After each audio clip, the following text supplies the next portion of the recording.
Your Country 1039 KGRT. Gino Aragon here with you this morning, and we have a special guest in studio right now, Mario Mochia. How you doing this morning? Doing well. And of course, we got some exciting times these days right here. Of course, conference games are in effect for a lot of our sports, and for the month of October, we're doing these weekday games with Aggie football too. Yeah, we are. That's the first time we've ever done that. You know, Conference USA made the decision with the new configuration of schools. The media rights deal was up, and we all hired a consultant, and they said, hey, would you guys be willing to play midweek games? This was done not this past May, but the May before that. So what is that, May of 22? Yeah. And the football coaches said, yeah, we'd be willing to do it, to be on television and, to get more revenue from the leagues. And obviously ESPN and CBS Sports are carriers. Yeah. So that's a huge deal. So tomorrow night's game is going to be on CBS Sports Network, right? Around the country. You look at some other leagues, I was watching UNM and Wyoming, on the Mountain Network. You got to get on the computer for that. Yeah. So, we are going to be playing tomorrow on Wednesday at 7 o'clock, FIU. Next Wednesday, we'll play Sam Houston State, once again at home. And then we'll go to UTEP on a Wednesday. And then we'll go to Louisiana Tech on a Tuesday.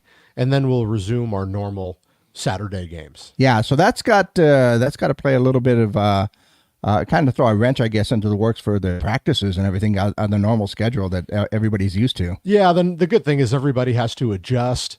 The nice thing for us, I always, I kind of bemoan, I want to go back to a normal school schedule, and I'm talking my kids, so we have a longer summer. But it's interesting that, Las Cruces public schools are on break. So it's not like, hey, I've got to get up early in the morning and take the kids, or I don't want the kids to stay out late, and be tired for school. So, this game is working out pretty good because everybody can come and stay out till, 10 o'clock. Yeah, that's right. It is a late game, but the kids are out right now in their fall break. So we get the whole family out for a weekday game. That'll be pretty interesting. I wonder what our tailgate situation might be like for these games. You know what? It's going to be brand new. I've got to send out a letter to let everybody get off work. They can turn into their bosses that we do on social media. Yeah. But I'm excited to see. I really think that our students are going to show up. It's a Wednesday night. I think they're going to tailgate and then come out to the game, hopefully, so it'll look good on television. And, we'll have post-game fireworks. We're going to do a lot of recognitions on the field, for different entities. I know Bantam youth football is going to have 600 kids out there and all their parents. So I think we're going to have a good turnout, and hopefully everybody will get their tickets today or get them tomorrow at the Pan Am box office or online. Oh, absolutely, because it's going to be a good. In fact, I think we're only one of two games out, and both of those are Conference USA games for Wednesday.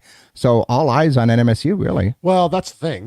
Nationally, there's only two football games on, I believe, in the entire country. Yep. So, people who want their college football fix, they're going to tune in, and it's a great opportunity to showcase not just the football program, but the university and, Las Cruces, New Mexico. Yeah, absolutely. And of course, these are all going to be conference games. So that's going to be interesting for UTEP. Once again, a conference game with UTEP, which volleyball is getting to tonight as well. They're going to play two matches against UTEP today and tomorrow, right? Yeah, volleyball's 4-0 in conference. We've got UTEP tonight at 6 o'clock, and then Wednesday at 5 o'clock. Yeah. All right, so you can go to that volleyball match at 5 and then leave that and go to the football game at 7. So life in a conference is now you do a lot of juggling. But, those are huge matches. Right now we're tied for first place in Conference USA. We've got a familiar foe with, Coach Ben, used to be our assistant head coach for a long time. Yeah. Hopefully we'll get one from the minors tonight and then get another one on Wednesday. Absolutely. And in fact, I think Mike Jordan and crew, they've only lost 2 sets for conference play, right? I think they swept everybody else. So we've been playing very well, and it'd be a different environment. Obviously, you've got rivals coming in from just down the street, and Ben's built a really, really good program at UTEP in a short period of time. So, it's going to be challenging. And you talk about building a program. Rob Bartz is at the soccer team, been really good again for conference. They are also undefeated, right? Undefeated in first place. We're 4-0 in the league.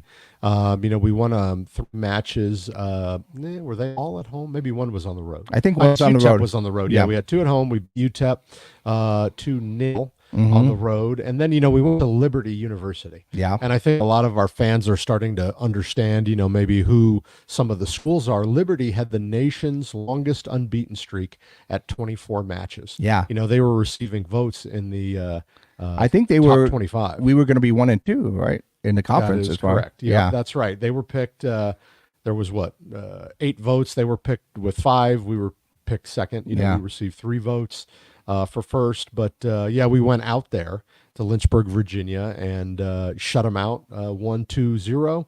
And boy, it was an interesting match. And we're on a roll right now.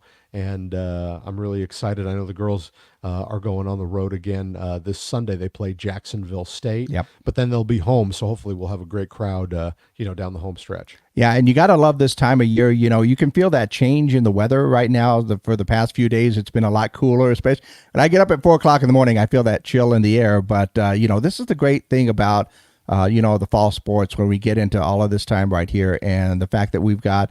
I mean, I consider UTEP a home game because we can travel to that with no problem. That's 45 minutes down the road. So we got all these opportunities to see the Aggies and, how they're doing in conference for all the sports. Yeah, no, you're right. This will be a nice change for a football game where it's not blazing hot and 98 degrees. So it'll be, in the 70s.